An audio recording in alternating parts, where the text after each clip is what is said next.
Comrade marathon आणि Ironman ह्याच्यामधला basic difference काय असेल? म्हणजे तुला आयर्नमॅन करायचं आहे ना, तर पहाटे 4-5 वाजता तुला उठलंच पाहिजे. बघ ना, दिवसभरात आपले 24 तास आहेत. 86,400 सेकंद आहेत. ते मोदीजींना दिले, सचिन तेंडुलकरला दिलेत, अक्षय कुमार दिलेत, मला दिलेत, तुला दिले सगळं. But the way you use it हे खूप महत्वाचं आहे. 3 प्रकारचे स्पोर्ट्स असतात ह्याच्यामध्ये. तुम्हाला स्विमिंग करायचं असतं, त्याच्यानंतर तुम्हाला 180 किलोमीटर सायकलिंग करायचं असतं आणि त्याच्यानंतर लगेच तुम्हाला 42.2 किलोमीटरची मॅरेथॉन रेस करायची असते. म्हणजे हे बॅक टू बॅक, आणि ही जवळपास 16 ते 17 तासाची ऍक्टिव्हिटी असते. तुमची सगळी मस्ती म्हणतात जिरते. ऍब्सोल्युटली. जर समजा एवढं सगळं आपण केलं, रजिस्ट्रेशन केलं, ट्रेनिंग केलं, सगळं केलं, पण समजा अनफॉर्च्युनेटली असा काही इन्सिडेंट झाला आणि नाही फिनिश करता आली, तर अशा वेळेस माणसाने कसा पुढचा गोल सेट करावा आणि मेंटल हेल्थ साठी काहीतरी टिप्स सांगशील? फेल्युअर हे माणसाच्या आयुष्यात पाहिजेच अवंती. त्याच्याशिवाय तुम्हाला धडक बसत नाही, म्हणजे पुश मिळतच नाही. जर्मनीची माझी आयर्नमॅनची रेस होते, तिथे मी 60 किलोमीटरचा जो टर्न होता तिथे जोरात पडले होते. माझी सायकल वाकडी तिकडी झाली होती आणि मला समहाव ते मॅनेज नाही करता आलं, हँडल अँड ऑल. आणि कसं बसं केलं आणि मी 60 किलोमीटर क्रॉस करून पुढे आले, ते माझ्या पुढे गेट पडला, म्हणजे कट ऑफ पडला. फक्त फ्रॅक्शन ऑफ सेकंदनी माझा तो गेट चुकला. म्हणजे असं वाटलं की पडलेच नसते तर मी ती रेस कम्प्लीट करू शकले. खूप रडले, खूप वाईट वाटलं की एवढा, म्हणजे म्हणतो ना, 7 समुद्र पार करून आपण जर्मनीत गेलो आणि तिथं रेस कम्प्लीट नाही करू शकले, फिनिश नाही केले. म्हणजे म्हणतो ना, लोक क्या कहेंगे. खूप विचार की अरे एवढं ट्रेनिंग केलं होतं हिने आणि तिने जर नाही कम्प्लीट केलं, फिनिश नाही केलं, तर मग आपलं काय. म्हणजे एक बॅड मेसेज जातो लोकांकडे. तर हे फेस करण्याची तुमची तयारी पाहिजे मानसिकरित्या. ती रेस आल्यावर इमिजिएटली दुसऱ्या दिवशी मी दुसरं आयर्नमॅनचं रजिस्ट्रेशन केलं. विदिन 3 मंथ्स मी आयर्नमॅन करून दाखवलं, मी ते फिनिश केलं. जर मी पहिल्या रेसला जर फेल्युअर, म्हणजे या रेसला जर जर्मनीच्या फेल्युअर नसतं लागलं, तर मला ते अपयशाची चव चाखता आली नसती ना. काय असतं फेल्युअर, किती त्रास होतो, किती गोष्टी अवघड होऊन जातात, हे कळलंच नसतं कधी. ते माझ्यासाठी खूप महत्वाचं होतं. फेल्युअर हे पाहिजेच. फेल्युअर शिवाय तुमचं म्हणजे काय अपग्रेडेशन होत नाही. सगळ्या स्त्रियांनी, म्हणजे इस्पेशली फॉर फिमेल्स, तू काय मेसेज देशील की त्यांनी काय करायला पाहिजे? माझा स्त्रियांसाठी काय मेसेज असेल तर सगळ्यात महत्वाचं ना, की स्वतःला कमी समजू नका. स्त्री ही नेहमी मल्टीटास्कर असते. खूप साऱ्या गोष्टी ऍट अ टाइम तिला करायच्या असतात आणि ती करते. अशा वेळेस स्त्रीनी काय करायचं की कारणं द्यायची नाही. स्वतःच्या फिटनेसकडे बघा. म्हणजे महात्मा फुलेंनी कसं सांगितलंय की एक स्त्री शिकली तर अख्खं घर शिकतं. तसंच एक स्त्री जर फिटनेसकडे वळली तर अख्खं घर फिटनेसकडे वळतं. कसं, तर ती लगेच तिला कळायला लागतं की काय चांगलंय. तिला कळायला लागतं की तेल चांगलं नाही, तूप चांगलं आहे त्याच्यापेक्षा. भोपळ्याच्या बिया चांगल्या आहेत, मग ती खायला ते इन्क्लूड करते. जवसाची चटणी करायला लागते, शेंगदाण्याची चटणी करायला लागते, तेल कमी करायला लागतं. चपाती नाही चांगली तर मग त्याच्यापेक्षा भाकरी चांगली, रागीची रोटी चांगली, बाजरीची चांगली, हे ती स्वतः पहिले आजमावते आणि मग तसंच बाकीच्यांना, घरातल्यांना देते. म्हणजे ती जर फिटनेसकडे वळली तर घरचे तर फिटनेसकडे वळणारच, प्लस तिची फुल फॅमिली हेल्दी आणि फिटनेसकडे वळेल. सो तुम्ही फिटनेसकडे वळा, आपोआपच तुमची म्हणजे जी फॅमिली आहे ती फिट राहील, हेल्दी राहील, आजारी कमी पडणार आणि मस्त लाईफ एन्जॉय करा.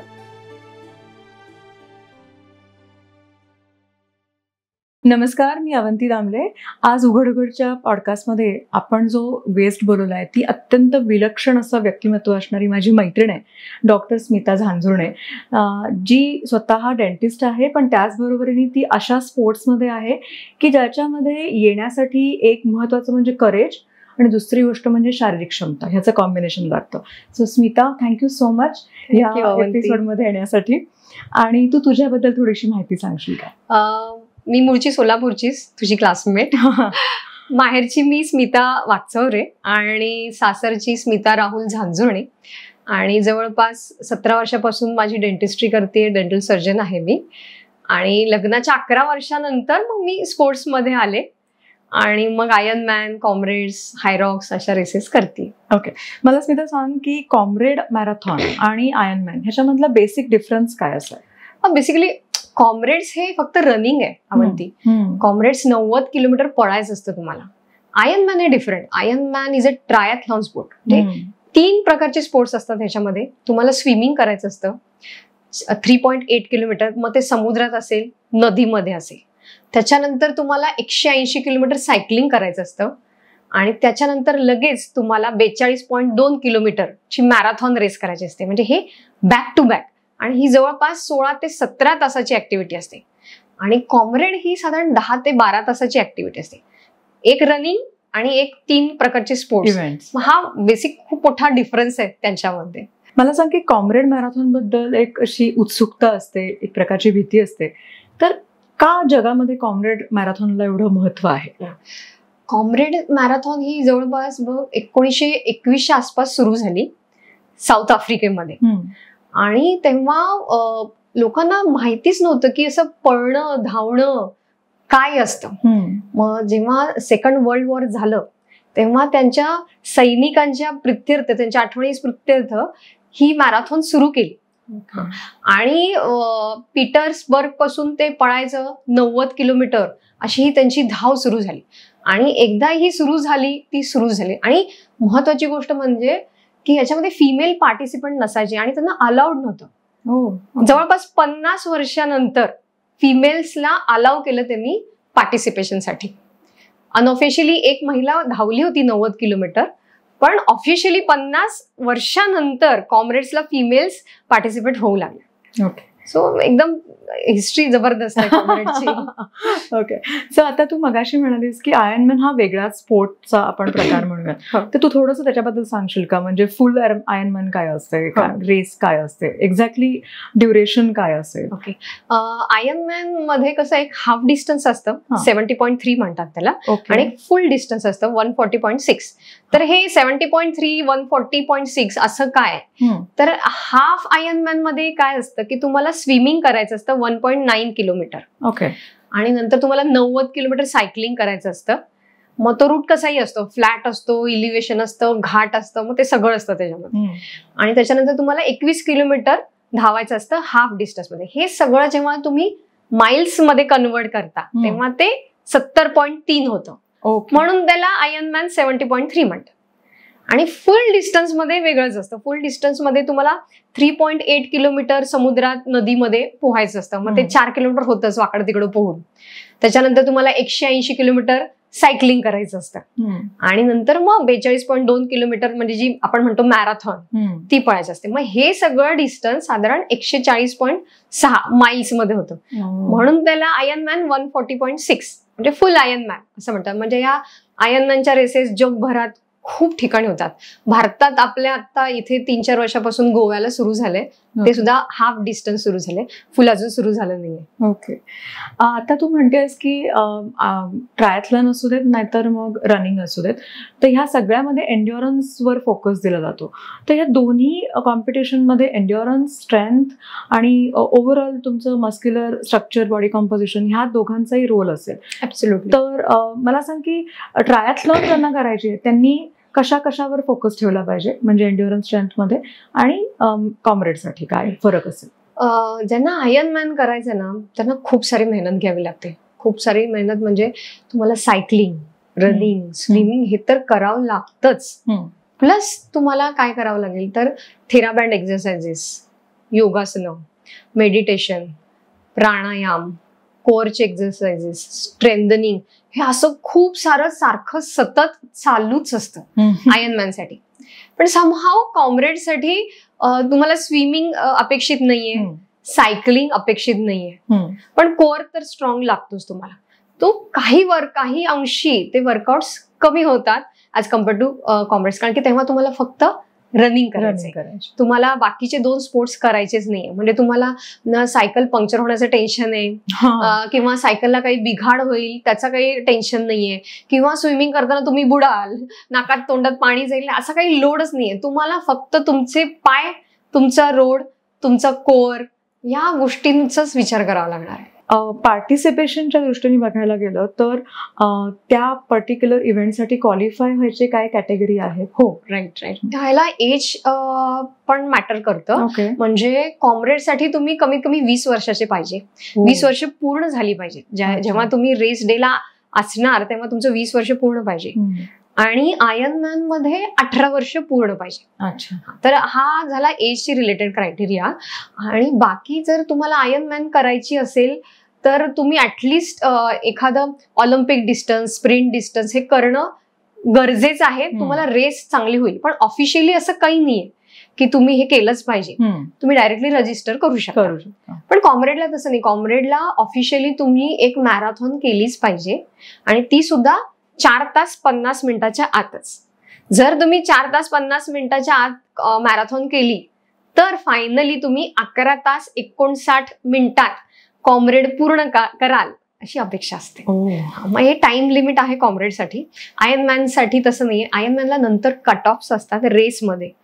स्विमिंगचे असतात कट ऑफ, सायकलिंगला असतात आणि रनिंगला सुद्धा असतात की त्या टाइममध्ये तुम्ही तिथपर्यंत पोहोचले पाहिजे. अदरवाईज तुम्ही त्या रेसमध्ये बाहेर काढले जातात. ओके. मग आयर्नमॅन आणि कॉम्रेडसाठी काही मेडिकल चेकअप असतील? हो असतात. कॉम्रेड्सला हे खूप स्ट्रिक्ट आहे. कॉम्रेड्सचा एक मेडिकल फॉर्म असतो, तो सगळा फिल करावा लागतो. त्याच्यामध्ये सगळे चेकिंग केलेले म्हणजे फाइंडिंग्स त्यांना सेंड करावे लागतात. तसं आयर्नमॅन मध्ये नाहीये. पण आयर्नमॅन मध्ये तुम्हाला जर सहभागी व्हायचे, रेस करायची आहे, तर मग आपला VO2 मॅक्स असतो, कार्डिओ आपला व्यवस्थित पाहिजे, हिमोग्लोबिन चांगलं पाहिजे. अशा काही टेस्ट, विटामिन B12, D3 या टेस्ट करून घेणं गरजेचं आहे की आपण 16-17 तास सस्टेन होऊ शकू का नाही हे आपल्याला पहिले खात्री पाहिजे. मग आपण त्या रेसमध्ये उतरू शकतो. बरोबर.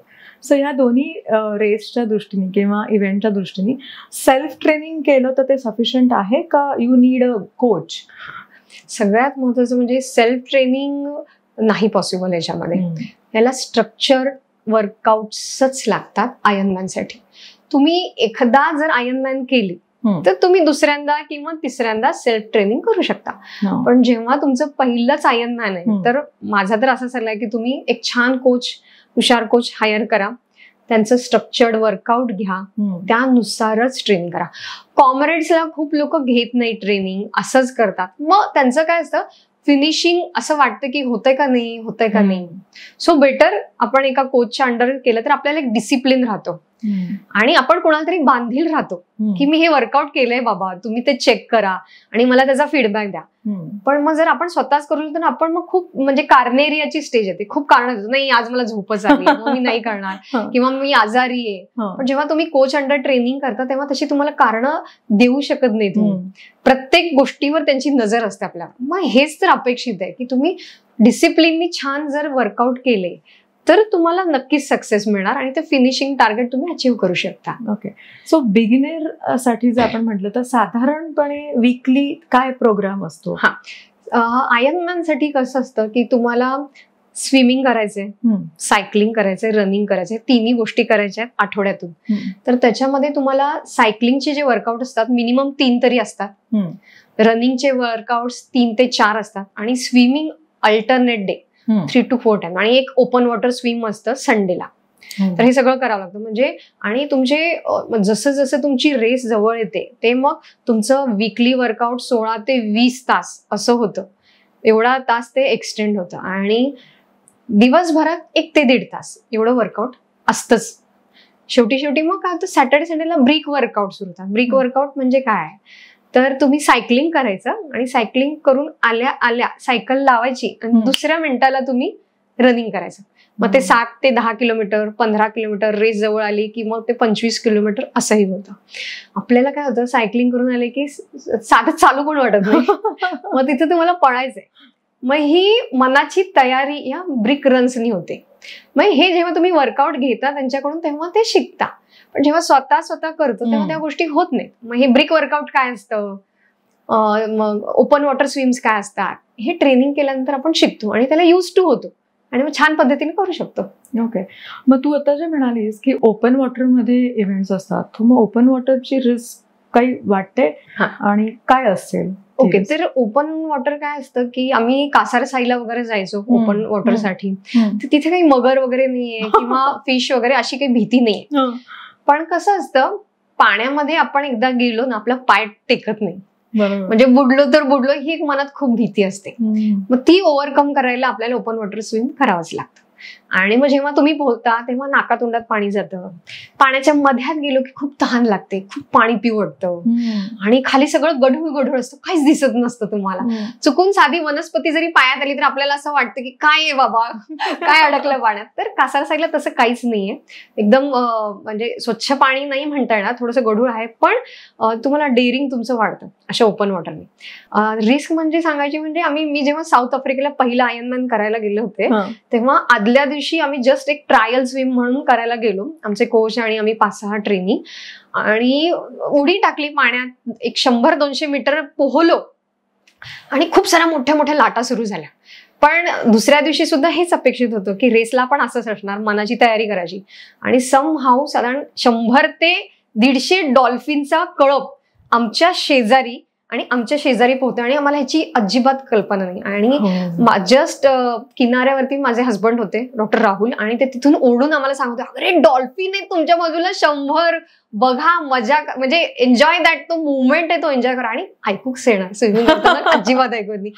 आणि नंतर लक्षात आलं की आपल्या पायाखाली काहीतरी आहे, समुद्राचं पाणी क्लिअर. तेव्हा आम्ही बघितलं की हे डॉल्फिन्स आम्हाला काहीही त्रास न देता आम्हाला छानपणे शिस्तीत क्रॉस करतायत, पुढे जातात, मस्ती करतायत, आधेमध्ये येतात. आणि तो मुवमेंट खरं सांगते अवंती इतका छान होता. तो अजूनही व्हिडिओ माझ्याकडे आहे आणि आम्ही बघत असतो की कसं लाईफ असतं की तुम्ही पाण्यात गेल्यावर तुमची भेट कोणाशी सुद्धा होऊ शकते, पण जरुरी नाहीच आहे की ते तुम्हाला त्रास देतील. त्यांनी आम्हाला अजिबात त्रास दिला नाही. खूप मग छान आमची 500-600 मीटरची आम्ही स्विमिंगचा जो प्लॅन होता तो कम्प्लीट केला. आणि आल्यावर खूप म्हणजे आमच्याकडे एक गोष्ट झाली सांगायला सगळ्यांना की असं झालं, डॉल्फिन्स भेटले, 100-150चा ग्रुप होता आणि त्यांच्या बरोबर आम्ही पोहलो. सो थ्रिलिंग एक्सपिरियन्स असतो. म्हणजे गोव्याला पण तसंच झालं की गोव्याला असे जेलीफिश होते, आणि असा अक्षरशः साडीचा पदर असतो ना लांब, तसे मोठे मोठे जेलीफिश. आणि माझं ते पहिलं स्विम होतं समुद्रातलं, आणि मी आणि राहुल दोघेही सोबतच स्विमिंग करत होतो, आणि माझ्या पायाला काहीतरी लागलं. म्हणा कपडा लागल्यासारखं काय लागलं, तो जेलीफिश आहे, ती काही साडी विडी नाहीये, सो बी केअरफुल. खूप सारे असा मोठा त्यांचा समूहच होता, आणि त्यांनी खूप ठिकाणी आम्हाला स्टिंग केलं, चावलं, मग त्यांची रॅश आली. पण आयर्नमॅन मध्ये या सगळ्या गोष्टी अपेक्षित आहेत. एनिथिंग इज पॉसिबल असतं आयर्नमॅनच्या रेसमध्ये, काहीही घडू शकतं. तुमचं मन एवढं स्ट्रॉंग पाहिजे की जे घडणार आहे त्याला तुम्ही सामोरं गेलंच पाहिजे, तरच तुम्ही आयर्नमॅन बनणार ना. बरोबर. असं इझी थोडीच रेस असते. जे आहे ते face it and then do it. Okay. So open water हे मी तुझ्या तोंडून ऐकल्यानंतर तर खूपच थ्रिलिंग वाटतंय, कारण का पोहताना नॉर्मल आपण पूलमध्ये पोहतो तेव्हा तो एक्सपिरियन्स वेगळा असतो, आणि समुद्रामध्ये अशा 100 डॉल्फिन्स आजूबाजूला आहेत, आणि मेंटल फोकस तेवढा ठेवणं is a great job. Mental health ह्या सगळ्या कॉम्पिटिशनमध्ये दोन्ही प्रकारच्या, म्हणजे कॉम्रेड असू दे नाही तर आयर्नमॅन असू दे, काही वेगळं टॅकल करावं लागतं का? आज आपल्याला काही वेगळ्या प्रॅक्टिस आणाव्या लागतात रोजच्या दैनंदिन जीवनामध्ये? म्हणजे केलं तर आहे, नाही तर नाही असेल. या रेसेस तुम्हाला जर करायच्या असतील तर तुमचं माइंडसेट खूप स्ट्रॉंग लागतं, ती मॅच्युरिटी तुमच्यात लागते एखादी रेस तुम्हाला कम्प्लीट करायची तर. आणि ही मॅच्युरिटी काय एका दिवसात येत नाही, स्लोली डेव्हलप होते, म्हणजे छोट्या छोट्या रेसेस करून येते. मग ह्याच्यासाठी मेडिटेशन, योगासनं, योगा म्हणजे ह्या गोष्टी तर महत्वाच्या आहेत.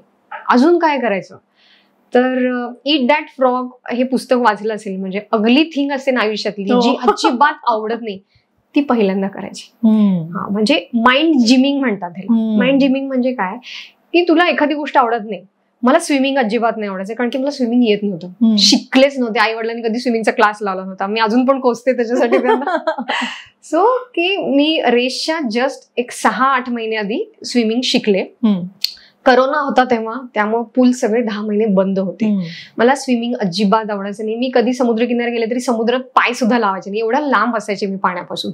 म्हणजे स्विमिंग हा माझ्या सगळ्यात नावडतीचा विषय. मग पण सकाळी उठल्यावर काय करायचे तर पहिलं मी स्विमिंग करायचे. म्हणजे जो नावडीचा विषय तो पहिलं फिनिश करायचा आणि मग बाकी सगळं करायचं. मग ह्याला म्हणायचं माइंड जिम. जे तुम्हाला आवडत नाही ना ते तुम्ही पहिले करा. यांनी एक पॉझिटिव्ह ऍटिट्यूड तुमच्यामध्ये बिल्डअप होतो, आणि त्याची जी एनर्जी आहे ती दिवसभर तुम्हाला हेल्प करते. अरे हे आवडत नाही तरी सुद्धा तू केलंस, मग बाकीचं काय तुझ्यासाठी इझी आहे, you can do it easily. मग हे अशा गोष्टी, हे माइंड जिमिंग हे सतत करावं लागतं. अशा गोष्टी करत राहिलं की हे आपल्यासाठी पॉसिबलच आहे. आणि ही गोष्ट तू म्हणजे मी आणि मीच करणार, पॉसिबल आहे माझ्यासाठी, असा पॉझिटिव्ह माइंडसेट, पॉझिटिव्ह वाईब्स हे आपल्याला स्वतःला क्रिएट करावं लागतात, तर या गोष्टी साध्य. अदरवाईज नाही माझ्याकडनं होणार नाही, आयर्नमॅन किती अवघड आहे असं जर तुम्ही बोलत राहिला तर मग ते अवघड आहे.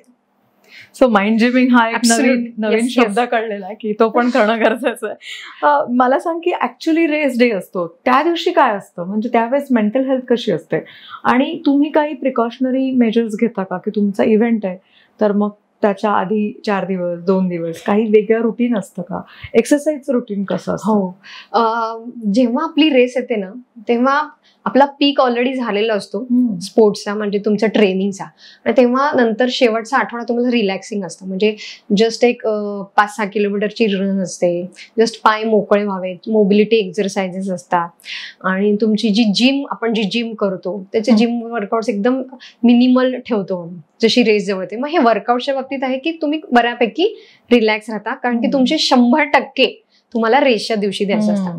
मग रेस आहे संडेला आणि तुम्ही मंगळवार बुधवार पर्यंत खूप हाय इंटेन्सिटी वर्कआउट करताय तर मग तुमचं मसल फटीग होणार आणि तेवढे 100% योगदान तुम्ही रेस डेला देऊ शकणार नाही.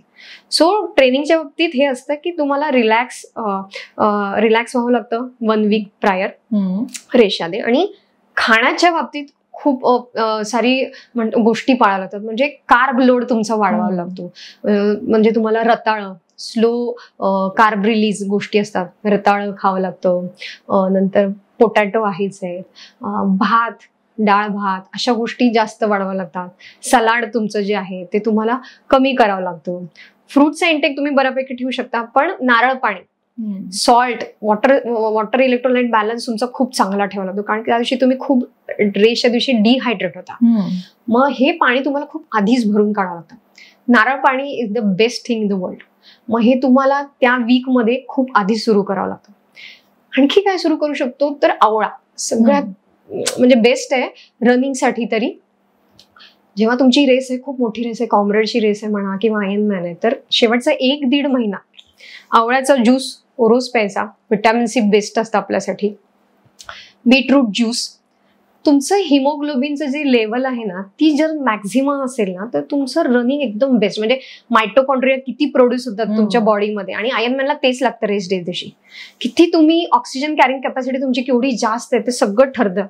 आणि मग एका दिवशी तुम्ही वाढवू शकत नाही. मग जशी रेस जवळ येते 1-2 महिना शेवटच्या दिवशी मग तुम्हाला हे बीटरूट, आवळा, केळी भरपूर खा, कार्ब भरपूर खा, म्हणजे लिमिटमध्ये खा, पण तुम्हाला रेस डे दिवशी त्याचा फायदा होईल अशा गोष्टी खा. म्हणजे खाण्यावर नियंत्रण हे लागतं तेव्हा.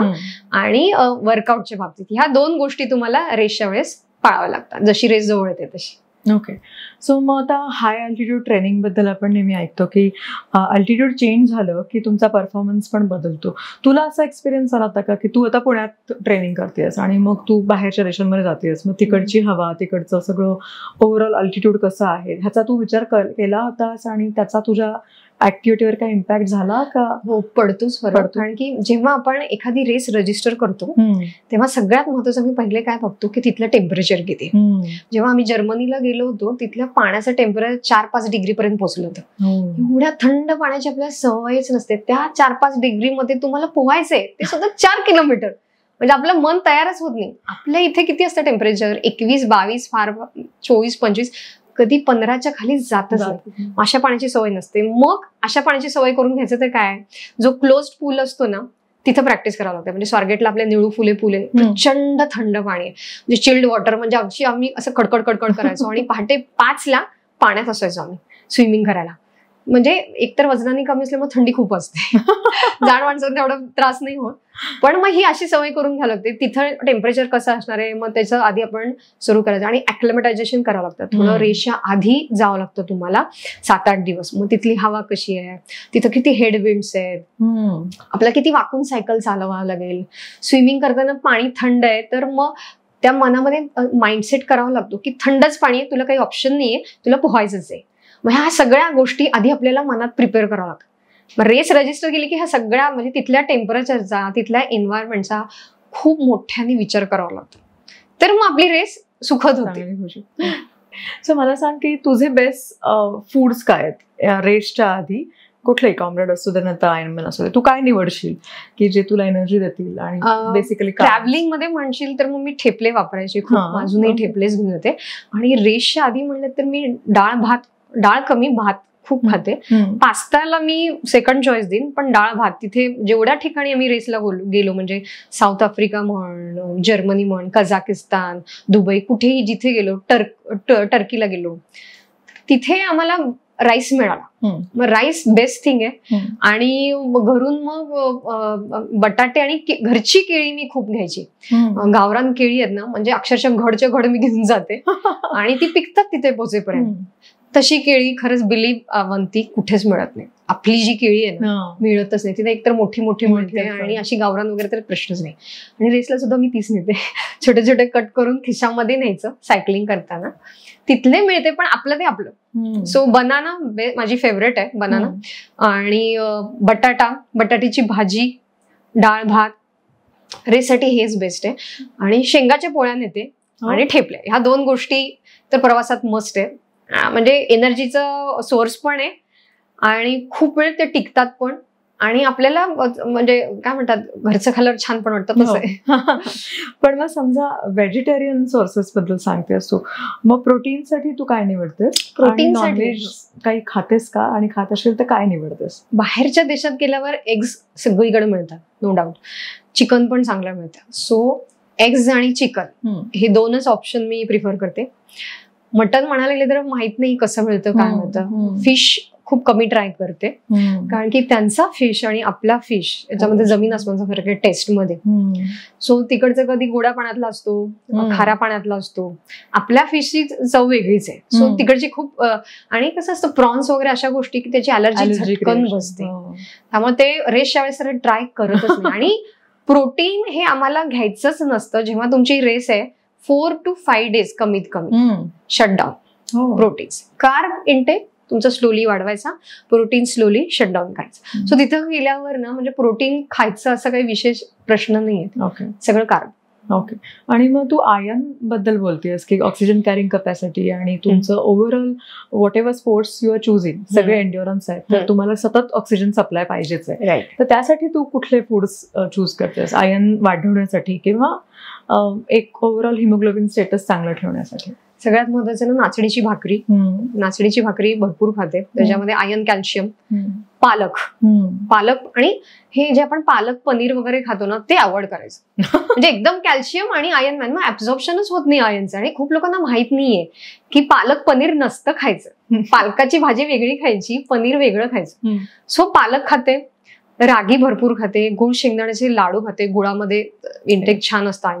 हिरव्या भाज्या, नंतर लाल चाकवताची भाजी असते, ह्या आयर्नसाठी बेस्ट आहे. आणि त्या आठवणीत ठेवून ठेवून खातो आम्ही. म्हणजे जशी रेस येते ना तर घरात हमखास या भाज्या केल्या जातात की ही भाजी खायचीच आहे. आणि कधी कधी जात नाही, बळबळांनी खातो. म्हणजे तेव्हा दिसतंय ना की आपलं मेडल वाढ बघतंय तिथे. So you have to eat that. खजूर आणि तू काळ्या मनुका, सुकंजीर ह्याचा वापर करतेस आयर्न वाढवण्यासाठी? ऍक्च्युली मनुक्याचा खूप कमी करते. खूप वेळा मनुके खातो सिरप मध्ये दिले जातात शुगर मध्ये. आणि तुम्हाला जर तुम्ही डायरेक्टली तुम्हाला एका फार्म मधले मिळाले तरच तुम्ही सांगू शकता ते खरेच मनुके, अदरवाईज ते शुगर सिरप मध्ये. त्यामुळे काळे मनुके मी खूप कमी खाते, म्हणजे रेअरली.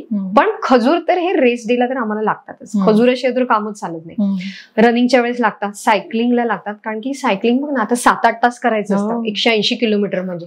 मग तेव्हा तुमचा ब्रेकफास्ट, लंच सगळं तुम्हाला कॅरी करावं. मग ते आपण काय चपाती भाजी घेऊन सांगू शकत नाही. अशा वेळेस मग तुम्हाला कार्ब मस्त, म्हणजे चिक्की किंवा खजूर, केळी, शिजवलेला बटाटा, त्याच्यावर मीठ टाकायचं, रताळं, हे असं खिशामध्ये भरभरून तुम्हाला घेऊन जावं लागतं. आणि दर तुमच्या 45 मिनिट्सनी हे तुम्हाला खायचं असतं. मग तुम्ही खिशामध्ये काय काय ठेवलंय त्याचा सिक्वेन्स हा सगळं लक्षात ठेवावं लागतो.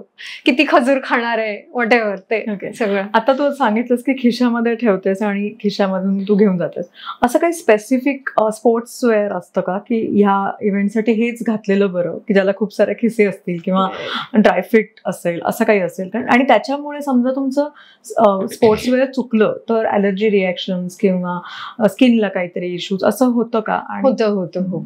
आयर्नमॅनला तर ना ट्रायसूट हाच अपेक्षित आहे. ट्रायसूट म्हणजे काय, बघ ना, आता आपण स्विमिंग करून आलो, समजा रुटीन आपण स्विमिंगचा ड्रेस घातला तर आणि स्विमिंग करून आलो, मग तो स्विमिंगचा ड्रेस आपण काढणार, मग परत सायकलिंगचा ड्रेस घालणार, मग परत रनिंगचा घालणार आणि मग त्या ओल्या कपड्यांशीच हे सगळं करायचं असतं. ते पॉसिबल नाही होत. मग ट्रायसूट नावाची अशी गोष्ट आहे की हा तुम्ही तिन्ही स्पोर्टला वापरू शकता. स्विमिंगसाठी पण, सायकलिंगसाठी पण आणि रनिंगसाठी पण. स्विमिंग करून जेव्हा तुम्ही येता ओल्या कपड्यांशी आणि सायकलवर बसतात तसंच ओलं, तर ड्राय फिट असतो, त्यामुळं विदिन 10-15 मिनिटात तुम्ही पूर्ण सुकता. मग ट्रायसूटची कमाल ही असते आणि तो इतका कम्फर्टेबल असतो, त्याला सीट्स पण असतात, म्हणजे सायकलवर तो टोचत नाही तुम्हाला, सायकलचं सीट लागत नाही तुम्हाला, एवढा कम्फर्टेबल असतो तो. मग आयर्नमॅन साठी तुम्हाला हेच अपेक्षित आहे, ट्रायसूट घाला. आणि जर कॉम्रेड्सचा विचार करत असेल, कॉम्रेडचे म्हणजे रनिंग गिअर्स असतात स्पेशल, ते तुम्हाला घालवतात. मग वॅसलिन अप्लिकेशन आलं, म्हणजे तुमची स्किन सारखी घासू नये, कारण की खूप सारे अब्रेजेस होतात. जेव्हा तुमची रेस झाली ना, दुसऱ्या दिवशी पाणी अंगावर घेतलं, सगळं अंगाला चुरचुर होतं. मग ते प्रिकॉशन घ्यावेच लागतात त्याच्यासाठी. ओके.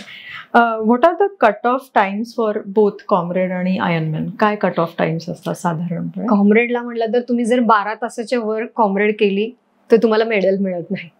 म्हणजे 12 तास 59 मिनिटं आणि 59 सेकंद जर तुम्ही याच्या आत फिनिश केलं तर तुम्हाला कॉम्रेडचं मेडल मिळतं. तर यू आर कॉम्रेड फिनिशर. हा. आणि समजा तुम्ही 12 तासाच्या वर केलं तर तुम्ही कॉम्रेड फिनिश केली असं म्हणू शकतो, पण तुम्हाला ते मेडल नाही मिळत. म्हणजे आपण 12 तास एवढं पळलो, धावलो, तर मग त्याचं दुःख कायम राहतं की अरे 1 मिनिटासाठी 2 मिनिटासाठी माझं मेडल राहील. मग आयर्नमॅनला तर कट ऑफ असतातच. आयर्नमॅन मध्ये कसं असतं, स्विमिंगला कट ऑफ असतो आणि समजा तुम्ही हाफ डिस्टन्स करत असाल तर साधारण 1 तास 20 मिनिटाच्या आधी तुम्हाला 1.9 किलोमीटर तुमचं व्हायला पाहिजे. जर 1 तास 21 मिनिटाला तुमचं स्विमिंग झालं तर तुम्हाला पुढे ते सायकलिंग करू देत नाही.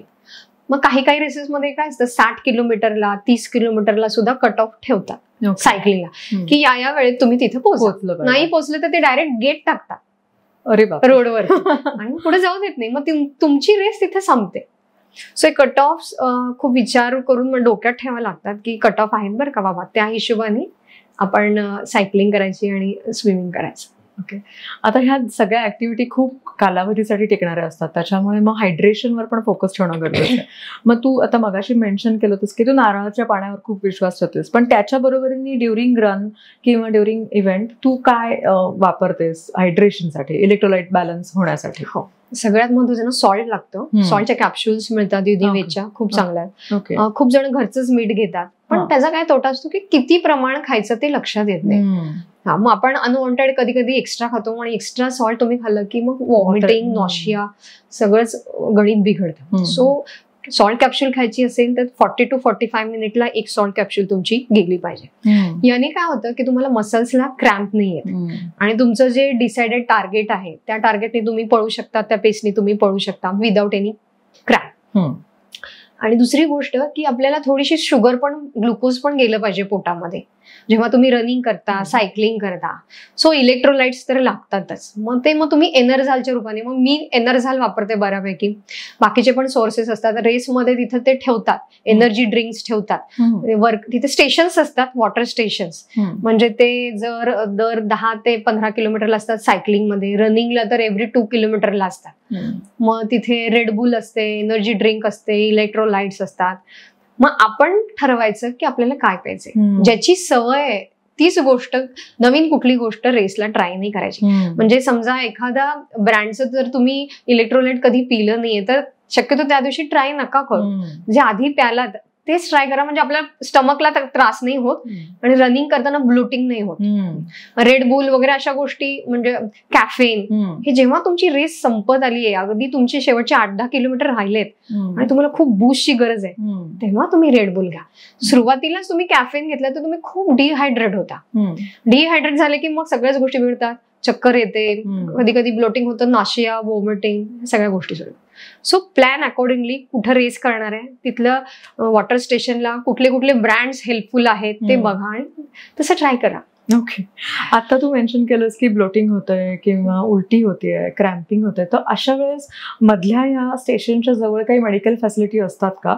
आणि असतील तर त्या काय असतात आणि कशा अप्रोच करायचं, किंवा आपण जायचं का तेच येतात आपल्या मदतीला, असं नक्की काय असतं? आपण एकदमच जर चक्कर येऊन पडलो, अनकॉन्शियस झालो, तर त्यांची टीम असतेच आणि ती खूप सजग असते, त्यांचं बारीक लक्ष असतं. सायकलिंगला कसं असतं, वॉटर स्टेशन जरा लांब लांब असतात, त्यामुळे सायकलिंगला प्रॉब्लेम येतो, पण रनिंगला तर अगदी खूप जवळ असतं, त्यांचं लक्ष असतं आणि त्यांची मेडिकल टीम खूप स्ट्रॉंग असते. आयर्नमॅनला पण ती येते, आपल्याला उचलते, काय हवं नाही ते बघते, खूपच सिरियस असेल तर आपली रेस तिथेच थांबते, ते घेऊन जाते.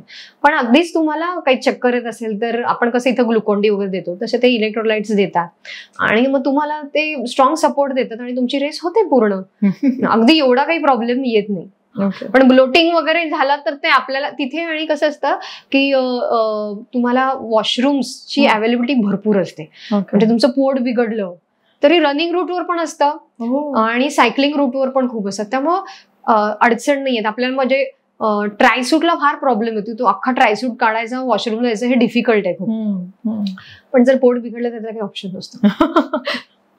तुझा काही एक स्पेशल मेमरी आहे अशा रेसची की जी तुला मेन्शन करायला आवडेल, अशी काही स्पेशल मेमरी? माझी जेव्हा मी गोव्याचा ट्राय कॅम्प केला होता, पहिल्यांदा मी ओपन वॉटरला गेले होते आणि तुला जसं सांगितलं की जेलीफिश, तर त्याची काय मेमरी होती की मी पहिल्यांदाच ओपन वॉटर करत होते आणि पहिल्यांदाच 2 किलोमीटरचं स्विमिंग करत होते. जवळपास 1 किलोमीटर मी स्विमिंग केलं आणि नंतर आम्हाला ते जेलीफिश दिसले आणि त्यांनी खूप ठिकाणी स्टिंग केलं, म्हणजे चावले, ते अक्षरशः थोडंसं चुरचूर केलं. मग असं वाटलं की काही नाही, झटकून दिल्यासारखं, आणि मग मी माझं स्विमिंग पूर्ण केलं. मग आनंद हाच होता की पहिल्यांदा केलंय, स्विमिंग कम्प्लीट केलंय वगैरे. पण जसं मी स्विमिंग करून बाहेर आले आणि समुद्र किनारच्या ज्या रेतीवरती पळायला लागले, तेव्हा मला कळालं की माझ्या अंगाची अक्षरशः लाही लाही होती, इतकी आगाव होती, म्हणजे बियॉन्ड इमॅजिनेशन. आणि मग ते म्हणलं, अरे मी आता पुढे कशी करणार आहे? सायकलिंग आहे 90 किलोमीटर, त्याच्यानंतर मला 21 किलोमीटर पळायचंय आणि ते सुद्धा गोव्यात प्रचंड ह्युमिडिटी आणि घाम आला की सॉल्ट बाहेर येतं, आणि सॉल्ट बाहेर आलं रे आले की ते अंगाची लाही लाही चुरचूर, ते कसं होणार? मग पण काय होतं, ती पहिलीच होती रेस, त्यामुळे माझ्या डोक्यात होते की कसंही करून हे कम्प्लीट करायचंय. सो नाव म्हणजे नेग्लिजन्स, निग्लेक्टच करायचं, जाऊ दे, होऊ दे, रेस झाल्यावर बघू. आणि मग रेस केली, झालं छान, कम्प्लीट केल्यानंतर जवळपास 3 ते म्हणजे 3 म्हणणार नाही, जवळपास 6 महिने माझ्या अंगावरती रॅश तशीच होती. सगळे खूप पेशंट विचारले, मॅडम इथं काय झालंय हाताला? म्हणजे एवढ्या ठिकाणी ते चावले होते, ती रॅश होती. पण मग ती एक मेमरी राहिली माझ्यासाठी 6 महिने, की पहिला ट्राय कॅम्प माझा एकदम कसा होता तो. काही पर्टिक्युलर लॉजिस्टिक्स आणि याचे काही रूल असतात का या सगळ्या इव्हेंटसाठी की तुम्ही फॉलो करणं गरजेचं आहे? हो, ऍक्च्युली बघ, म्हणजे आता आयर्नमॅनला जायचंय ना, तर तुम्ही शक्यतो टीम बरोबर राहा, त्यासाठी बुकिंग लागतं. मग एकट्याने बुकिंग केलं ना, खूप वेळा काय होतं, आपण फसलो जातो. कधी कधी आपल्याला ते म्हणतात झालंय तुमचं बुकिंग, आणि ते झालेलंच नसतं. So always go with a team. मग आम्ही आमच्या नेहमी कोच सोबत जायचो, राहायची सोय चांगली व्हायची, आणि सगळ्यात महत्वाचं काय, ती चर्चा असते ना, रेस आहे तर ती चर्चा, ते डिस्कशन, ते आपण सगळं फील करतो. एकटे गेलो, एकट्या ठिकाणी राहिलो तर खूप साऱ्या गोष्टी मिस होतात. रेस डेच्या आधी आपल्याला सायकल चेक करायची असते, सायकल तिथे आपल्याला सबमिट करायची असते, मग त्याचं टायमिंग, अजून काहीतरी रेस इन्स्ट्रक्शन्स असतात, हे सगळ्या गोष्टी मिस होतात आपल्याकडनं. मग शक्यतो टीम बरोबरच जायचं आणि टीम बरोबरच राहायचं. आणि जे ट्रॅव्हलिंग आहे, नंतर तुम्हाला जो विजा मिळणार आहे, ती खूप मोठी प्रोसिजर असते. साऊथ आफ्रिकेला म्हणा किंवा जर्मनीला तुमचा लवकर विजा मिळत नाही, पण टीम बरोबर केल्या तर या गोष्टी इझी होतात. आणि कसं आपला नाही आला आणि त्याचा पण नाही आला म्हणलं की आपल्या मनाला समाधान होतं. एकटीच नाही आला म्हणलं की ते अवघड होतं की रेस होती की नाही आता, असं आहे. अगदी बरोबर. समजा एखाद्या व्यक्तीला कॉम्रेडला किंवा आयर्नमॅनला रजिस्टर करायचं, तर त्यासाठीच्या बेसिक काय असेल की कधी करायला पाहिजे रजिस्टर, म्हणजे तुम्ही किती महिने आधी त्याला रजिस्ट्रेशन करणं अपेक्षित आहे, आणि एंट्री फी काय असतात साधारणपणे? त्या व्हॅरी होतील ऑफकोर्स, पण तरी अंदाज देण्यासाठी. कॉम्रेडचं कसं रजिस्ट्रेशन खूप आधीच फुल होतं. आता कॉम्रेड जर जवळपास 100व्या वर्षात पदार्पण करणार आहे, म्हणजे 100 वर्ष होतील 2027ला. आणि पहिल्या कॉम्रेडच्या रेसला जेवढे धावक धावले होते, तर त्यांना आता ते टार्गेट ठेवले त्यांनी, जवळपास काहीतरी 35,000 असं काहीतरी, 35 लोक धावले होते पहिल्या कॉम्रेडला. तर 2027 मध्ये त्यांची अशी अपेक्षा आहे की 35,000 लोक धावायला. मग कॉम्रेडचं बुकिंग फार फास्ट होतं, म्हणजे लगेच संपतं आणि त्यांचं टाइम लिमिट असतं 1 महिना ते आधी म्हणजे साधारण ऑक्टोबर-नोव्हेंबर मध्येच कॉम्रेडचं रजिस्ट्रेशन स्टार्ट होतं. डिसेंबरच्या आत तुमचं रजिस्ट्रेशन झालं पाहिजे आणि रेस असते जूनमध्ये. म्हणजे 7 to 8 months प्रायर तुम्हाला रजिस्ट्रेशन करावं लागतं. ट्रेनिंग तर तुमचं 8-10 महिने चालतं. तसं आयर्नमॅनचं नाही. आयर्नमॅनचं तुम्ही 3 to 4 months प्रायर रजिस्ट्रेशन करू शकता. ऑल ओव्हर द वर्ल्ड आयर्नमॅनचे रेसेस होतात. कुठं करायचं हे तुम्ही ठरवा, कारण की तिथं जायला किती दिवस लागतात ही वेगळी गोष्ट आहे, खर्च किती येतो ही वेगळी गोष्ट आहे. त्यामुळं फुल करायचं असेल, हाफ करायचं असेल, जायचा याचा खर्च तेवढाच लागतो. So better go for full iron distance करा. म्हणजे आणि खर्चाचं म्हणलं तर म्हणजे 1-1.5 लाख आपला असा खर्च होतो आणि आपल्याला कोणी स्पॉन्सरर नसतो. हे सगळं आपल्याला स्वतः खर्च करतो. खूप लोकांना असा प्रश्न पडतो की तुम्हाला काय स्पॉन्सरर मिळतात किंवा एवढ्या आहे म्हणजे तुम्ही रेसेस करता, कोण पैसे तुम्हाला नाही, आपण कमवायचे आणि आपल्या फिटनेससाठी आपण इन्व्हेस्टमेंट, आपली जमापुंजी आहे, इन्व्हेस्टमेंट आहे आयुष्यासाठी. सो तेवढे कष्ट करून ते कमवायचे आणि मग आयर्नमॅनची फी भरायची. आयर्नमॅनची साधारण एक 25,000 पर्यंत फी असते रजिस्ट्रेशन फी. मग आपण म्हणतो की एवढे 25,000 कशाचे, तर हे एवढं स्विमिंग वगैरे मॅनेज करणं सोपं नसतं. त्यांच्या खूप साऱ्या बोटी असतात आपल्या आजूबाजूला. एखादा जर असं वाटतं की पार्टिसिपंट बुडतोय पाण्यात, तर ते क्षणाचाही विलंब करत नाही, तो लगेच वर येतो. म्हणजे इतकी त्यांची बारीक नजर असते. खूप साऱ्या टीम्स असतात, त्यांना वॉटर स्टेशन सप्लाय करायचे असतात आणि ऑन टोज त्यांना जवळपास 16-17 तास राहावं लागतं प्रायर टू रेस आणि आफ्टर रेस पण. मग ह्याची सगळ्याची ती फी आहे. बरोबर. जर समजा एवढं सगळं आपण केलं, रजिस्ट्रेशन केलं, ट्रेनिंग केलं, सगळं केलं, पण समजा अनफॉर्च्युनेटली असा काही इन्सिडेंट झाला आणि नाही फिनिश करता आली, तर अशा वेळेस माणसाने कसा पुढचा गोल सेट करावा आणि मेंटल हेल्थ साठी काहीतरी टिप्स सांगशील? कारण का असं होऊ शकतं की ठीक आहे एफर्ट्स घेतले पण अचीव नाही होऊ शकलो. नाही, माझ्या बाबतीत असं झालेलंच आहे. आणि फेल्युअर हे माणसाच्या आयुष्यात पाहिजेच अवंती. त्याच्याशिवाय तुम्हाला धडक बसत नाही, म्हणजे पुश मिळतच नाही. जर्मनी माझी आयर्नमॅनची रेस होते तिथे मी 60 किलोमीटरचा जो टर्न होता तिथे जोरात पडले होते. माझी सायकल वाकडी तिकडी झाली होती आणि मला समहाव ते मॅनेज नाही करता आलं, हँडल अँड ऑल. आणि कसं बसं केलं आणि मी 60 किलोमीटर क्रॉस करून पुढे आले तर माझ्या पुढे गेट पडलं, म्हणजे कट ऑफ पडला. फक्त फ्रॅक्शन ऑफ सेकंदनी माझा तो गेट चुकला. म्हणजे असं वाटलं की पडलेच नसते तर मी ती रेस कम्प्लीट करू शकले. खूप रडले, खूप वाईट वाटलं की एवढ्या म्हणजे म्हणतो ना 7 समुद्र पार करून आपण जर्मनीत गेलो आणि तिथं रेस कम्प्लीट नाही करू शकले, फिनिश नाही केले. म्हणजे म्हणतो ना लोक क्या कहेंगे. खूप विचार की अरे एवढं ट्रेनिंग केलं होतं हिनी आणि तिने जर नाही कम्प्लीट केलं, फिनिश नाही केलं तर मग आपलं काय. म्हणजे एक बॅड मेसेज जातो लोकांकडे. पण आयर्नमॅन मध्ये अशा गोष्टी घडतात. तुम्ही कधीही पडू शकता, तुमच्या बाबतीत काही होऊ शकतं. तर हे फेस करण्याची तुमची तयारी पाहिजे मानसिकरित्या. ती रेस आल्यावर इमिजिएटली दुसऱ्या दिवशी मी दुसरं आयर्नमॅनचं रजिस्ट्रेशन केलं.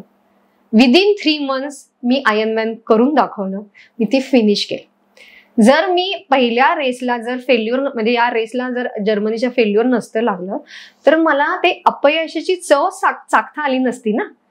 काय असतं फेल्युअर, किती त्रास होतो, किती गोष्टी अवघड होऊन जातात हे कळलंच नसतं कधी. ते माझ्यासाठी खूप महत्वाचं होतं. फेल्युअर हे पाहिजेच. फेल्युअर शिवाय तुमचं म्हणजे काय अपग्रेडेशन होत नाही, तुम्हाला लाईफमध्ये एक पुश मिळत नाही. सो माझ्यासाठी तर ते खूप म्हणू शकते चांगलेच. त्याच्यानंतर मी 5 आयर्नमॅन केल्या. सो पाहिजेच. आणि जरी तुमची एखादी रेस नाही झाली तरी वाईट नाही वाटून घ्यायचं, त्यातनं काहीतरी पॉझिटिव्ह घ्या, शिकत राहा, आपल्या मिस्टेक्सवर तयारी करा, कुठं चुकलो आणि मग स्वतःला घडवत जा. मग म्हणजे आपल्याला यशापासून कोणीही रोखू शकत नाही. हे सक्सेस आपलंच आहे. मग सो म्हणजे फिटनेस आणि mental health at a time achieve होऊ शकते जर तुम्ही अशा काही रन्स केल्यात किंवा अशा काही इव्हेंट्स मध्ये पार्टिसिपेशन केलं तर. एनी पर्टिक्युलर रूल किंवा एनी पर्टिक्युलर नॉर्म असं स्ट्रिक्टली फॉलो केला जातो ह्या इव्हेंटमध्ये, असा कुठला आहे? इव्हेंटमध्ये तर कट ऑफ टाइम्स वगैरे असतात, पण स्वतःच्या बाबतीत सांगायचं झालं ना तर डिसिप्लिन खूप लागतो. म्हणजे तुला आयर्नमॅन करायचं आहे ना तर पहाटे 4-5 वाजता तुला उठलंच पाहिजे. म्हणजे बघ ना, दिवसभरात आपले 24 तास आहेत, 86,400 सेकंद आहेत. ते मोदीजींना दिले, सचिन तेंडुलकरला दिलेत, अक्षय कुमार दिलेत, मला दिलेत, तुला दिले, सगळं but the way you use it हे खूप महत्वाचं आहे. पण हे कधी शक्य होतं, जे 4 AM क्लबचे म्हणजे अक्षय कुमार बघ, खूप लोक म्हणजे 4 वाजता उठून त्यांचा दिवस 3:30-4 सुरू होतो. इमॅजिन कर त्यांच्या दिवसात किती 3.5 घंटे तास त्यांना मिळतात एक्स्ट्रा काम करायला. पण तुम्ही उठलात जर 7 वाजता तर तुमचं आयर्नमॅनचं ट्रेनिंग तुम्ही 3-4 तास कसं करणार आणि काम कधी करणार? तुमचं प्रोफेशन सांभाळ तुम्हाला करायचंय, हे तुमचं पॅशन म्हणून करताय तुम्ही, राईट? हे काही तुमचं प्रोफेशन नाहीये, तुम्ही काही प्रो ऍथलीट्स नाही किंवा एलाइट्स नाहीये. सो तुम्हाला लवकर उठणं गरजेचं आहे, तुम्ही डिसिप्लिन राहणं खूप गरजेचं आहे, वर्कआउट न बुडवणे, कंटाळा न करणे, ह्या गोष्टी खूप पाळाव्या लागतात.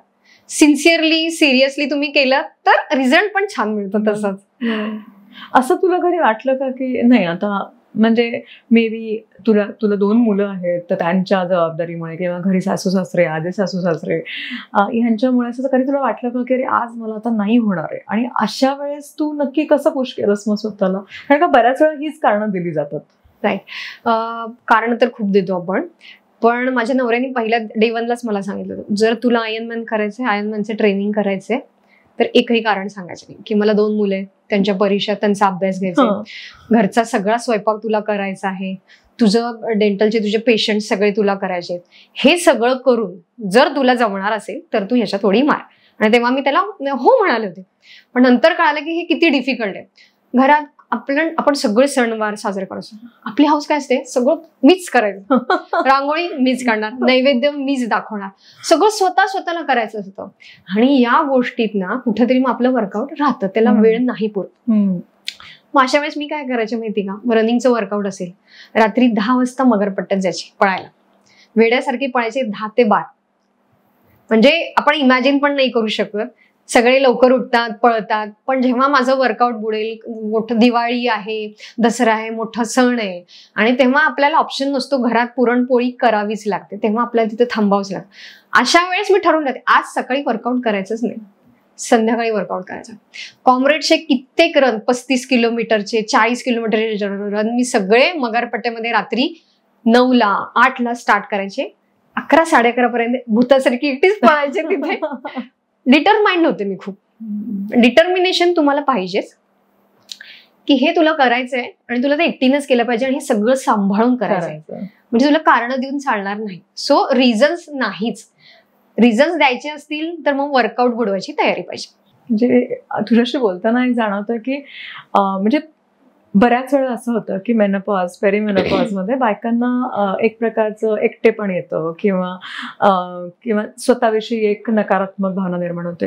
पण आता तुझ्याशी बोलताना हे जाणवतं की अरे हे एकटेपणा तू केवढा चांगला एन्जॉय केलास की हा मी एकटी आहे आणि मी एकटी पळते 30 किलोमीटर. एक गोष्ट सांगते अवंती, अगं तू आता जस्ट मेनोपॉज आणि हे पिरियडचं सांगितलं, तर टू बी फ्रँक माझ्या जवळपास 3 आयर्नमॅनच्या रेसेस मी पिरियड्स मध्ये गेल्यात, आणि त्याही माझा 2nd, 3rd डे होता. दुबईची आयर्नमॅन होती म्हण, कझाकची म्हण.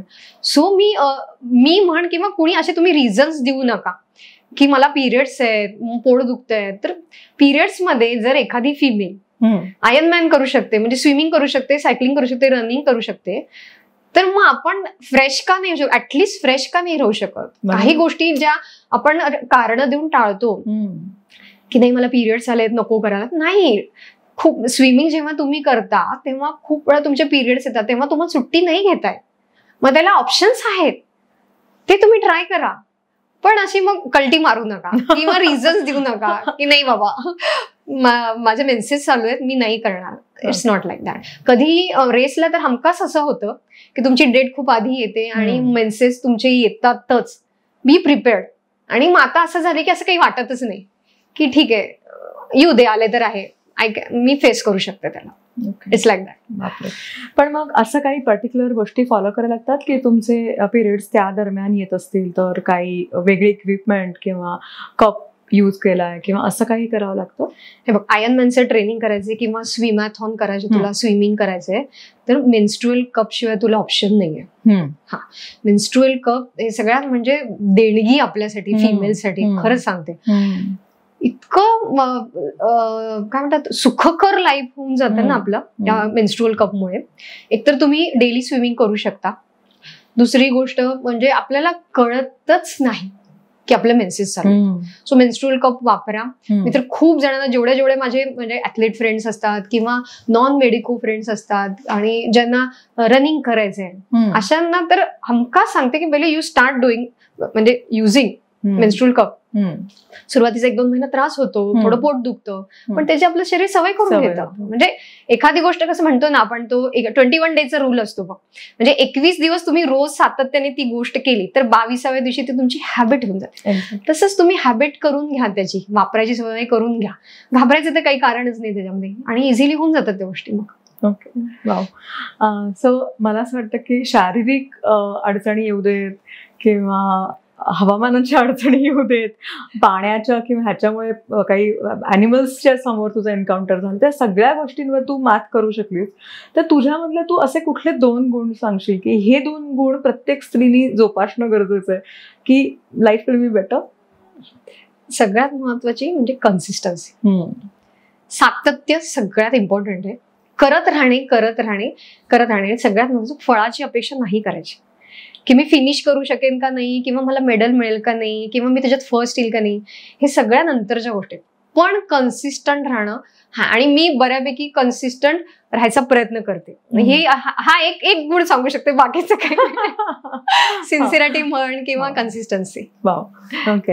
आता मला आपण शेवटाकडे येतोय, तर मला सांग की सप्लिमेंटच्या बाबतीमध्ये काही पर्टिक्युलर सप्लिमेंट्स तू यूज केलीस का आणि त्याचा तुला फायदा जाणवला का? की खरंच, कारण का बऱ्याच वेळा असं होतं की एक फॅड असतं की आम्ही जिम चालू केली की आम्ही सप्लिमेंट्स घेतोय, पण आता अशा इव्हेंटसाठी तुमच्या शरीराची झीज भरून निघण्यासाठी, तुमचं रिकव्हरी टाइम चांगला होण्यासाठी तुम्हाला सप्लिमेंटची गरज आहेच. तर तू असे काही यूज केलेस का? ऍक्च्युली जेव्हा हे एन्ड्युरन्सचे स्पोर्ट्स तुम्ही मनात ठरवता की तुम्हाला करायचंय, तर तेव्हा तुमचा मसल लॉस खूप होतो आणि हा इझिली रिप्लेसेबल नसतो. तर त्याच्यासाठी तुमचा प्रोटीन इंटेक खूप चांगला लागतो. खूप लोक व्हेजिटेरियन असतात, त्यांना तर प्रोटीन सोर्स मिळतच नाही. पण मी नॉन व्हेजिटेरियन आहे, त्यामुळे बऱ्यापैकी नॉनव्हेज खाते, प्रोटीन सोर्स बऱ्यापैकी मिळतो मला. पण हे सुद्धा कधी कधी कमी पडतं. मग त्याच्यासाठी तुम्हाला ओमेगा फॅटी ऍसिड्स घ्यावे लागतात, क्रिएट घ्यावं लागतं, सॉल्ट, बाहेरचे सॉल्ट कॅप्सूल्स घ्यावेच लागतात जेव्हा तुम्ही वर्कआउट, म्हणजे सप्लिमेंट्स घ्यायला, आणि plus protein powder. So regularly म्हण, पण जेव्हा रेस रजिस्टर करतो तेव्हा शेवटच्या 6 महिने म्हण, 5-6 महिने म्हण, so protein 1 to 2 scoop protein powder घेते, वे प्रोटीन घेते. तुझ्या दृष्टीने अशी बेस्ट तुझी रेसचा एक्सपिरियन्स सांगशील का? रेस डेचा, म्हणजे की हा एक्सपिरियन्स माझ्यासाठी लाईफ चेंजिंग गेम होता आणि त्याच्याने माझ्या आयुष्यामध्ये हे बदल झाले. तर असं काही सांगू शकशील एखादी आठवण की अरे ह्याच्याने माझ्या आयुष्यात खूप फरक पडला? नक्कीच. माझं कॉम्रेडची जी रेस झाली ती एकदम लाईफ चेंजिंग होती माझ्यासाठी आणि एकदम मेमोरेबल होती. का तर कॉम्रेडची ही जी मी रेस केली ती डाऊन रन होती, पीटर मेरिट्सबर्ग पासून सुरू होणार होती. आणि माझ्या आधी माझ्या नवऱ्यानी आणि माझ्या भावानी, छोट्या भावानी ही कॉम्रेडची रेस केली होती. त्यामुळे मला असं वाटत होतं की आपण आयुष्यात एकदा तरी कॉम्रेड रेस करायची. कॉम्रेड रेस करणं सोपं नाहीये. 90 किलोमीटर तुम्हाला पायावर धावायचंय. बरं, धावायचं कसं धावायचंय, ह्याच्यातला 1 किलोमीटर सुद्धा फ्लॅट नसतो अवंती. सगळं इलिव्हेशन असतं, 1500 ते 1800 इलिव्हेशन असतं. म्हणजे आपला दिवे घाट वगैरे कसा आहे ना, कात्रजचा घाट, नुसतं असे घाट आणि त्याच्यावर तुम्हाला पळायचे 90 किलोमीटर. तुमच्या पुढं, तुमच्या मागं, तुमच्या बाजूला ऍट अ टाइम नॉनस्टॉप 40-50 लोक असतात पळताना. अशा गर्दीमध्ये तुम्हाला पळायचंय. सो इमॅजिन कर की या गर्दीमध्ये तुला जरी रस्ता जरी बदलायचा आहे, थोडं वाकडं जायचं, तरी तुझे फ्यू सेकंड्स लॉस होणार. आणि इथं मिनिटाचा खेळ असतो कॉम्रेडला. 1 मिनिट सेकंद असं जरी गेलं तर तुझं कट ऑफ जातच. मग ते खूप विचार करून माझ्यासाठी मेमोरेबल का, तर माझे दोन्ही भाऊ, माझा नवरा, असं आम्ही 4 जण या रेसला गेलो होतो. आणि आदल्या दिवशी म्हणजे रेस आम्ही इतकी एन्जॉय केली, तिथं खूप थंडी होती, 4 मिळून राहिलो, खूप गमती जमती केल्या. आणि ऍज अ बहीण म्हणून माझ्या 2 भावांनी माझी भयंकर काळजी घेतली होती. खूपच छान मजा आली ती. मग विशेष काय ह्याचं सांगायचं तर आम्हाला तिघांना सुद्धा माहित नव्हतं, माझ्या 2 भावांना आणि मला, की आम्ही पुढे जाऊन असं काही वर्ल्ड रेकॉर्ड करू किंवा भारतात रेकॉर्ड करू. काय केला रेकॉर्ड आम्ही, की आम्ही भारतातले पहिलेच असे सिबलिंग्स भाऊ बहीण ठरलो की ज्यांनी कॉम्रेड ही रेस केली एकाच दिवशी. आणि अजून एक सांगायची गोष्ट म्हणजे कॉम्रेडच्या हिस्ट्रीमध्ये असं त्यांच्याकडे कुठंच लिखित स्वरूपात नाहीये की एक बहीण आणि 2 भाऊ एकाच दिवशी त्यांनी कॉम्रेड्स केली. वाव. मग आमच्यासाठी हे हिस्ट्रीच होतं, पण हे कॉम्रेड केल्यानंतर खूप दिवसानंतर आम्हाला कळालं की आम्ही असा रेकॉर्ड केलाय, म्हणजे वर्ल्ड रेकॉर्ड झालाय. So that was amazing. Comrade ही रेस अशी असते की तुम्हाला खरंच हंबल बनवते. म्हणजे जे घाट आहे, इलिव्हेशन आहे, तुमची सगळी मस्ती म्हणतात जिरते. ऍब्सोल्युटली कळतं की काय असते रेस. आणि आपल्यापेक्षा म्हातारे म्हण किंवा जाडे लोक कशी रेस कम्प्लीट करतात त्या मनाने आपण काहीच नाही. आपण 50-55 किलोचे आहे तरी सुद्धा आपल्याला नाकी न येतात रेस कम्प्लीट करा. आणि हे साऊथ आफ्रिकेचे लोक असे अगो फॅटी 80-90 किलोचे तरी पण ते इतकं एन्जॉय करतात रेस आणि ते फिनिश करतात. सो या रेसमुळं खरंच खूप आपण हंबल होतो आणि जीवनाकडे बघायचा दृष्टिकोन खूप बदलतो. कळतं की आयुष्य आपलं किती चांगलं झालं, जगात किती दुःख आहेत आणि किती साऱ्या डिफिकल्टीज आहेत. So face it. आणि मग त्याच्यानंतर म्हणजे बदलूनच जातो आपण, खूप बदलतो. बेस्ट एक्सपिरियन्स होता माझा कॉम्रेड्सचा. मस्त, खूप छान. आता शेवटचा प्रश्न, एक भारतीय म्हणून तू जेव्हा फिनिश लाईनला येतेस आणि तुझ्या हातामध्ये तिरंगा असतो तर त्या मुवमेंट बद्दल थोडं सांगशील आम्हाला? काय सांगू, म्हणजे तो मुवमेंट इतका अमेझिंग असतो. जेव्हा मी दुबईला केली होती आयर्न मॅन तेव्हा मला असं वाटतं बहुतेक मी एकटीच होते तेव्हा भारतातली महिला, आणि मी तिरंगा फडकावला आणि जो तिथला अनाउन्सर असतो त्याने म्हणला की doctor Smita Zanzurne from India, she is finishing. मग आपलं नाव ऐकलं, आपल्या देशाचं नाव ऐकलं तर इतका अभिमान वाटला स्वतःचा की अरे आपला भारताचं नाव आपण कुठं रोशन करतो. भलेही आपण फर्स्ट नाही, टॉप मध्ये नाही, पण आपण फिनिश केलं अशी race. Being a mother of 2 kids, मला 2 मुलं आहेत, म्हणजे मी हाऊस मेकर आहे, एक 8-10 माणसं आहेत माझ्या घरात, आणि मी डेंटल सर्जन आहे. एवढ्या सगळ्या ॲट अ टाइम गोष्टी पार करून मी दुसऱ्या देशात गेले, तिथंही आयर्न मॅनची रेस केली आणि तिथं भारताचा झेंडा फडकवला. किती अभिमान, किती प्राऊड फिलिंग असतं ते जेव्हा तिथं आपण झेंडा आपला फडकवतो ना, तो फील करायचा असतो. मग म्हणजे तो मोमेंट फक्त फील करायचा. आणि असं एकदा नाही, असं खूप वेळा केल्यावर तर मग काही मजा वेगळीच असते त्याची. छान वाटतं. Wonderful wonderful. मला आता एंड करायचं आहे आपलं डिस्कशन. म्हणजे मी असं म्हणते की मला हे नाही डिस्कशन एंड करायला आवडेल. अशा खूप वेळासाठी आपण अशा कॉम्रेड किंवा आयर्नमॅन इव्हेंट सारख्या आपण गप्पा मारू शकतो, पण थोडासा वेळेचा हे असल्यामुळे पण आता एंड करणार आहोत. तर तुझा एखादा तू सांगू शकशील की सगळ्या स्त्रियांनी, म्हणजे इस्पेशली फॉर फिमेल्स, तू काय मेसेज देशील की त्यांनी काय करायला पाहिजे? म्हणजे तुझ्याकडे बघून तर आम्ही इन्स्पायर होतच राहतो, असं नाही आहे की आम्ही इन्स्पायर होत नाही. आणि you always make us very proud being a women, being a mother, handling so many things at one go. हे सगळं तर म्हणजे कौतुकास्पदच आहे. पण कौतुक वाटतं, पण इन्स्पिरेशन पण तेवढंच वाटतं. तेवढं तू आम्हाला मोटिवेट करतेस की अरे काहीतरी करायला पाहिजे जरा वेगळं, की त्याच्यामुळे आपण आहोत हे सिद्ध व्हायला मदत होईल. तुझा काय मेसेज असेल? माझा स्त्रियांसाठी काय मेसेज असेल तर सगळ्यात महत्वाचं ना की स्वतःला कमी समजू नका. स्त्री ही नेहमी मल्टीटास्कर असते, खूप साऱ्या गोष्टी ॲट अ टाइम तिला करायच्या असतात आणि ती करते. मग अशा वेळेस स्त्रीनी काय करायचं की कारणं द्यायची नाही, स्वतःच्या फिटनेसकडे बघा. म्हणजे महात्मा फुलेंनी कसं सांगितलंय की एक स्त्री शिकली तर अख्खं घर शिकतं, तसंच एक स्त्री जर फिटनेसकडे वळली तर अख्खं घर फिटनेसकडे वळतं. कसं तर तिला कळायला लागतं की काय चांगलं आहे, तिला कळायला लागतं की तेल चांगलं नाही, तूप चांगलं आहे त्याच्यापेक्षा, भोपळ्याच्या बिया चांगल्या आहेत, मग ती खायला ते इन्क्लूड करते. जवसाची चटणी करायला लागते, शेंगदाण्याची चटणी करायला लागते, तेल कमी करायला लागतं. चपाती नाही चांगली तर मग त्याच्यापेक्षा भाकरी चांगली, रागीची रोटी चांगली, बाजरीची चांगली, हे ती स्वतः पहिले आजमावते आणि मग तसंच बाकीच्यांना घरातल्यांना देते. म्हणजे ती जर फिटनेसकडे वळली तर घरचे तर फिटनेसकडे वळणारच, प्लस तिची फुल फॅमिली हेल्दी आणि फिटनेसकडे वळेल. सो तुम्ही फिटनेसकडे वळा, आपोआपच तुमची म्हणजे जी फॅमिली आहे ती फिट राहीन, हेल्दी राहीन, आजारी कमी पडणार आणि मस्त लाईफ एन्जॉय कराल. Wow, lovely. So thank you so much doctor Smita, तू इथे आलीस, एवढं मस्त आणि इन्स्पायरिंग गोष्टी आम्हाला शेअर केल्यास. मी उघड उघड पॉडकास्टतर्फे तुझे आभार मानते. थँक्यू सो मच उघड उघड टीम, आणि थँक्यू सो मच अवंती, मला आज इथं बोलवलं, मजा आली तुमच्यावर गप्पा मारता आणि सगळे अनुभव शेअर करताना. एक त्या जुन्या गोष्टींमध्ये मी परत गेले, त्या रेसच्या ठिकाणी गेले. छान, खूप छान वाटलं. थँक्यू. थँक्यू.